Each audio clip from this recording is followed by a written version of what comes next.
গ্রামকে গ্রাম। আফ্রিকাতে এখন কালিমা পড়ে পড়ে মানুষ মুসলমান হয়ে যাচ্ছে, সুবহানাল্লাহ পড়েন।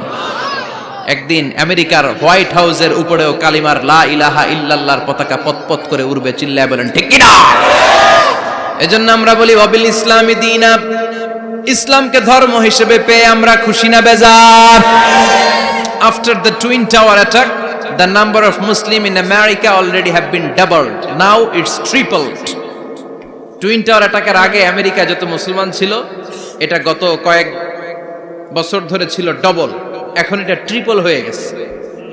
মানে টুইন টাওয়ার অ্যাটাকের আগে আমেরিকায় মুসলমানের সংখ্যা যা ছিল, এখন এটা 3 গুণ বাড়ছে। ইউরোপ, আমেরিকাতে মসজিদের সংখ্যা বাড়ছে, দাওয়াতি কাজের সংখ্যা বাড়ছে।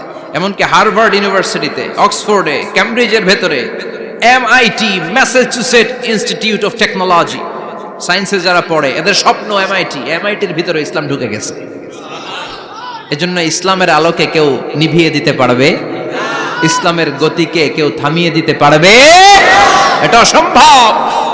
এজন্য ইসলামের বিজয় সুনিশ্চিত। আমরা যারা লেগে থাকতে পারবো, আমাদের কপালকে উজালা করে দিবে কে?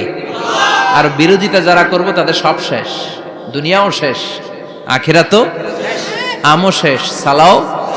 এজন্য আমরা বলি রাদিতু বিল্লাহি রাব্বা, আল্লাহ তোমার রব হিসেবে পেয়ে আমরা বড্ড খুশি। ওয়াবিল ইসলামি দীনা, ইসলামকে ধর্ম হিসেবে পেয়ে আমরা